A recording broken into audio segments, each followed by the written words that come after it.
pleased me very much. What is her name? She is called the Little One. But why does she not sing for us? Because she can. I can sing. I think she's pretty. So do I. Are you going to marry her? Of course not, sir. She is a dear friend and an honored guest of this court. I would marry her. That will be enough of that. Pardon him, my lord. Please, let the boy stay with us. Of course, my lord.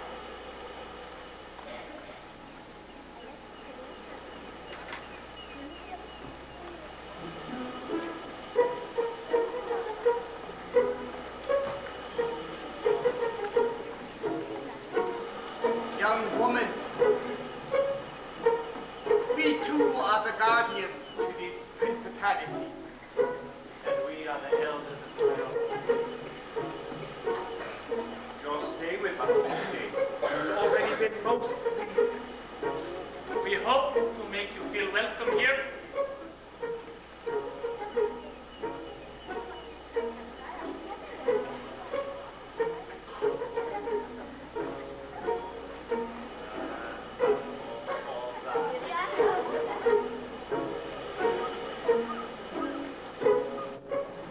Perhaps, my lord, the dance. Yes, dance now, for the little one, for our newest member. Dance.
Especially the prince, who called her his little foundling and begged her to dance on into the night. Finally, they all retired to the feasting hall, where they found laid a splendid banquet. And when she was quite sure nobody would notice, the little mermaid slipped quietly from the chamber and walked out into the night.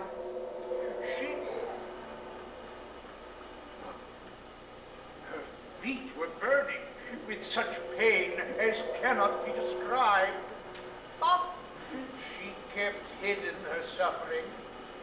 It eased the pain some to stand in the cool sea water, and then she could not help but remember the dear family she had left behind. The little mermaid had given up everything for the love of the prince. But he seemed to care for her only as a kind brother would care for his sister. This troubled her deeply, and often she would sit, as you see her now, One night, while the little mermaid sat thus full of sorrow and cooling her feet, her grandmothers came to her, and her sisters, up out of the water, arm in arm. Oh, Grandmother, it screams terrible. It screams a prayer. To be terrible. What have you done, little? Where is your lovely tail? No tail. No tail. Why did you leave us, little? Why don't you speak? I cannot speak. She has no tongue. She knows her tongue to guide her tongue. You said you would come back. You promised to come back. The best of all is here below. Very fair below. The best is here below. I am sorry, Grandmother. Truly sorry. But he is beautiful and proud. Oh, no, Elizabeth. No, not with one of them apart. Not with one of them apart. Oh, no, not with one of them. Unless a man were to love me, to cling to you with all his love. Unless a man were to love, unless he clings to you with all his love. Oh, I am so unhappy, Grandmother. Good child, let us be glad. Let us be glad and dance and leap in the waves. Let us be glad. Little one. Are you trying to reach them? When I came out, I saw a flock of wild swans resting on the waves, but now they have taken flight. Are you trying to reach them? You look so unhappy, foundling. Why? Have I displeased you? Come, let us be glad. Let us be glad and leap and dance together while we can. For it is a great good fortune that has brought you to me. I will tell you the secret of my soul. There was a storm at sea, and a fearful wreck. In it I lost my oldest and dearest friend. He was the eldest of the elders and the wisest of them. He was my friend. But I was saved by a young sister from a holy temple far from here. Do you know, I fell in love with her at that moment. I love her dearly, but she owes her service to the temple and cannot leave it. So it is my good fortune that has brought you to me. You are so lovely, you almost chase her picture from my mind. We will never part, will we, little one? If you wish to weep, there is no shame in that. Tears are a blessing, little one. There's a single tear then? Good. Come, let us go in and join the others and dance. Come, little one, come.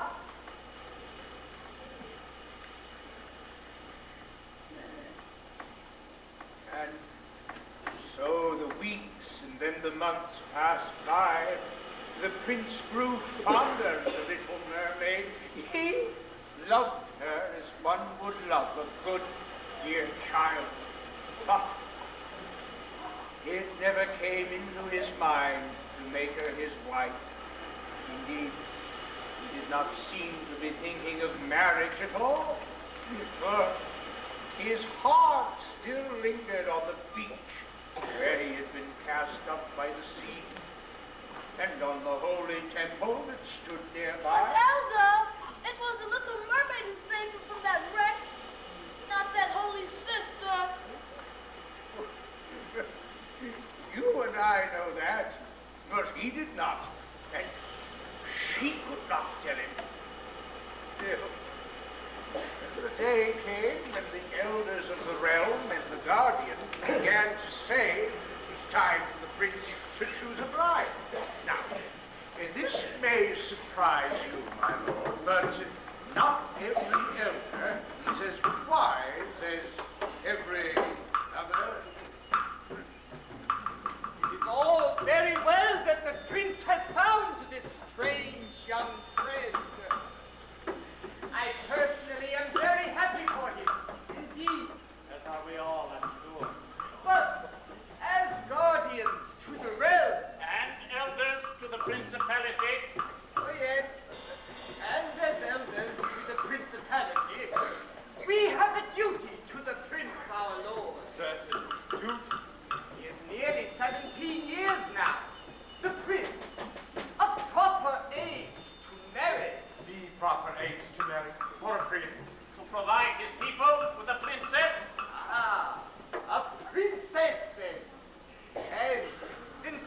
eldest of our order perished at sea. It is up to us to find him one. Agreed. I have, sir, already been looking into this matter. It seems that there is a certain daughter to the king of a neighboring realm, a royal princess in her own right, and very well brought up. I propose we invite her and her entourage to visit our court. Ah, well, to make acquaintance with the prince. Let them get to know one another, perhaps. And that we do it soon. Agreed. Well brought up, you say. Oh, yes. It seems she spent her childhood in a holy temple and was trained by the holy sisters there. But even while the elders and the guardians went about the business of choosing a bride for their young lord, the prince and the little mermaid were growing closer in their love. The prince told the little mermaid about his old elder and how the elder, from this very cliff, would tell the young prince fanciful stories of creatures beneath the sea. The little mermaid wanted to make the prince to believe those old stories, but she could not. But how could the prince not believe, elder? How could he forget? You must know, my lord, that children, as they grow to be adults, try to shed the things of childhood as animals shed their skins from one season to the next. Children, as they grow older, turn their backs on the things they once believed in. You're doing it soon, my lord. But I won't, elder. I won't ever. Well, let us go on I with our won't. story.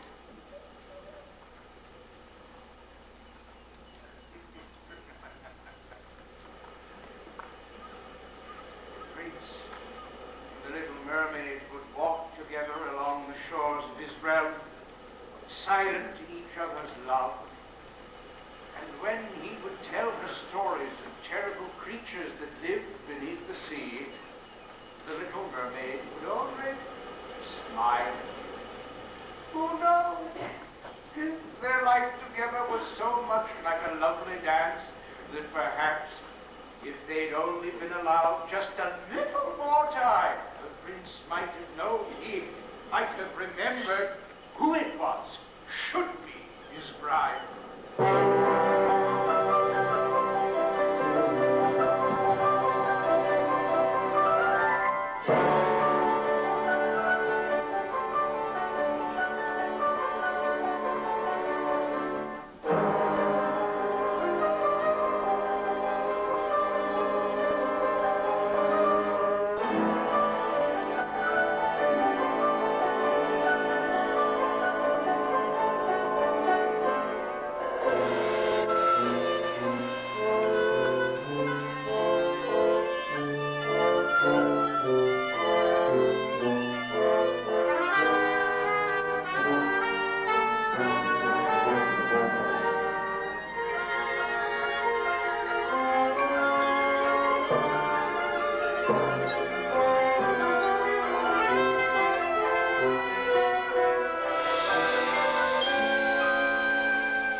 just a little more time.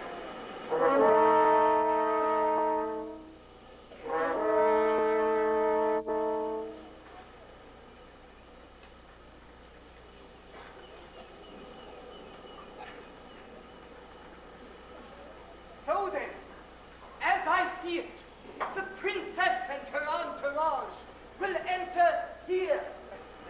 Pass along this way, where each one of us will offer them the customary greeting, making clear to them at the outset the dignity and at the same time the warmth of this our call. Exactly. And the prince, where will the prince be seated? In his customary place, of course. And the little foundling, seated by his side. Oh, yes. The little one will have to be present, I suppose. Charming girl. Delightful. Pity she can't talk. Yes. Well, she can provide the entertainment. Charming dancer. Delightful. Though one hopes that the prince isn't too taken with her charm. He certainly hasn't shown much enthusiasm for today's event. Not at all. He doesn't seem at all grateful to us. Not at all grateful for introducing him to the young woman who might well become his bride. It was the duty of the eldest elder to teach him to be great. So it was, yes. Pity he died.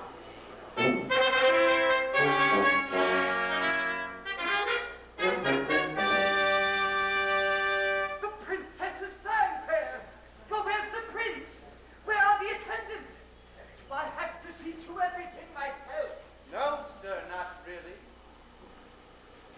But since you seem to enjoy doing so, why complain? I apologize to you guardians and elders. I have seemed ungrateful for your service. I will welcome this princess warmly and with all respect. But more than that, you cannot expect from me. I have no desire to marry this stranger, whomever she may be. If I were to choose a bride, I would rather choose you, my silent friend. The words of the prince rang like bells in the little mermaid's head. He would choose me. If he were to choose a bride, he would choose me. The words of the prince rang like bells, and suddenly for her, the world of men was a very happy place.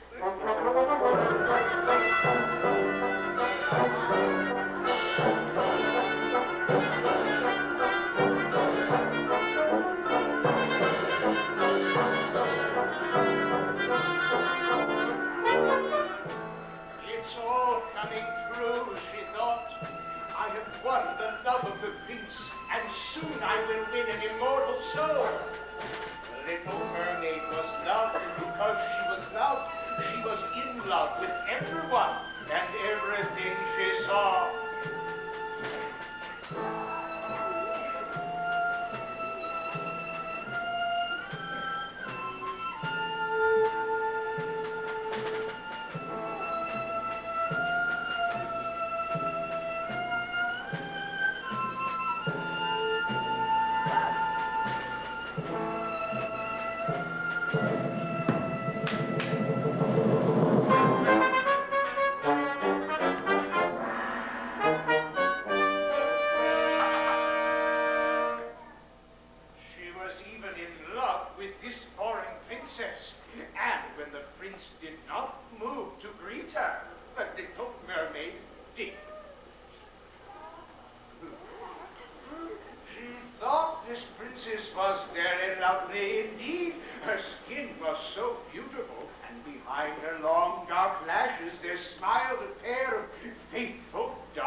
Somehow you knew my happiness had arrived.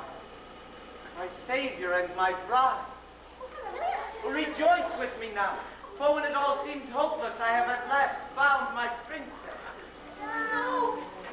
No! Don't you remember? Elsa! Elsa, it's the little one. The little mermaid by his side. She gave up everything to be with him. She loved him more than anyone. No, Elsa, no, you are wrong. She is his princess. But no, my lord, they cannot hear you. You know that, my lord. This is only a story. No, it isn't. I know that now. They cannot hear, my lord. Listen, they rejoice, all of them, rejoicing for their prince and for this lovely girl who will be their princess, rejoicing, all of them, for this great love.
She will die without an immortal soul.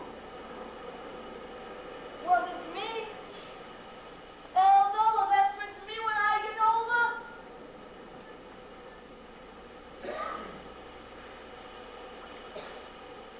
Elsa, as you love me now, is that not enough? If I loved her now, that you love her very much? Can I not share my soul with her?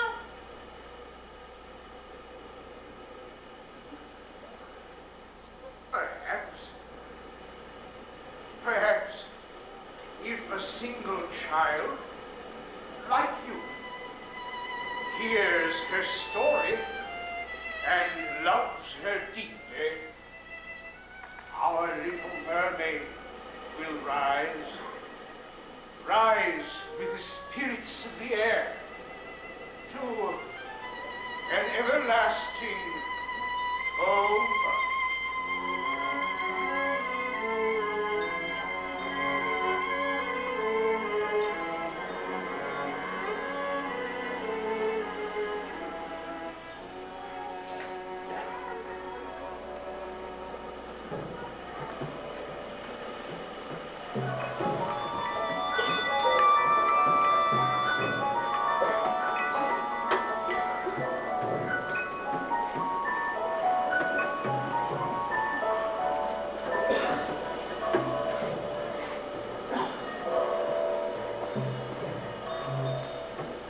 Already it seemed to the little mermaid that her heart was broken.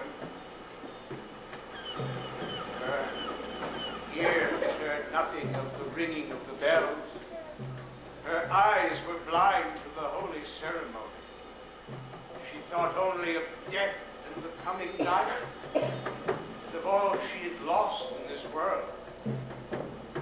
And does your love for her, my lord, said the holy servant, mean more to you than mother or father, family or friend? And will you cling to her with all your love and place your right hand in hers with the promise of faithfulness here and in all eternity? Be married then, and you, my lord, share your soul with hers you, my lady. Share your soul with his. So be it. This, then, was the last evening the little mermaid would see him for whom she'd left her family and her home, for whom she'd given up her beautiful voice and suffered the pain of 1,000 knives for every earthly step. This was the last evening she would breathe the same air with him she loved, and behold the starry sky and the deep sea. Everlasting night awaited her, night without end and without thought or dream. The little mermaid danced for the royal couple, and she danced as she had not danced before, with thoughts of death in her heart.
Night fell on the palace and over the sea.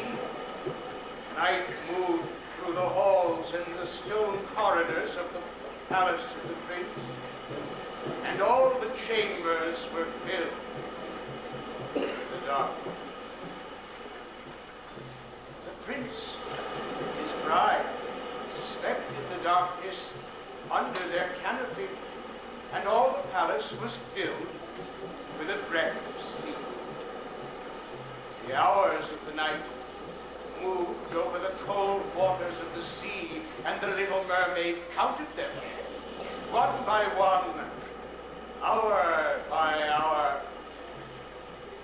But then her sisters came to her, up out of the depths, and called to her.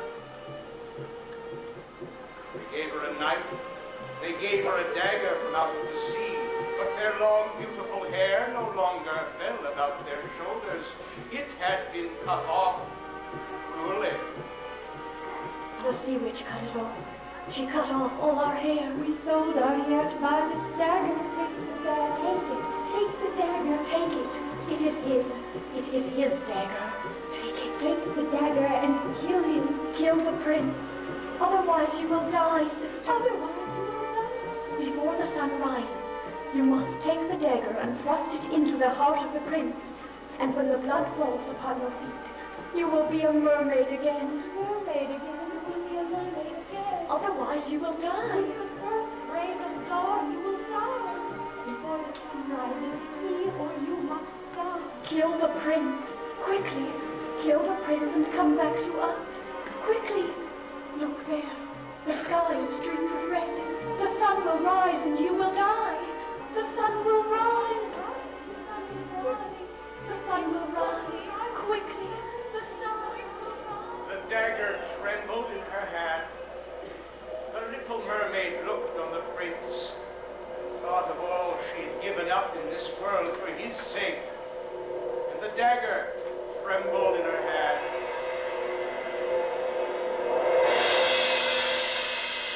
Then quietly, and taking care not to wake him, she slipped the dagger into its sheath, which had been empty all these years. And now, my lord, at last she wept. The gift of tears came to her then, and for the first time, in all her sorrows, her eyes filled up. Her body shook in the sobbing.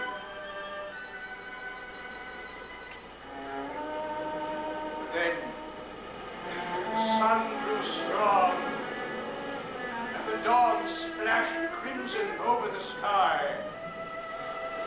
She bade farewell to her love and to her life. Then the little mermaid was never seen again in this world.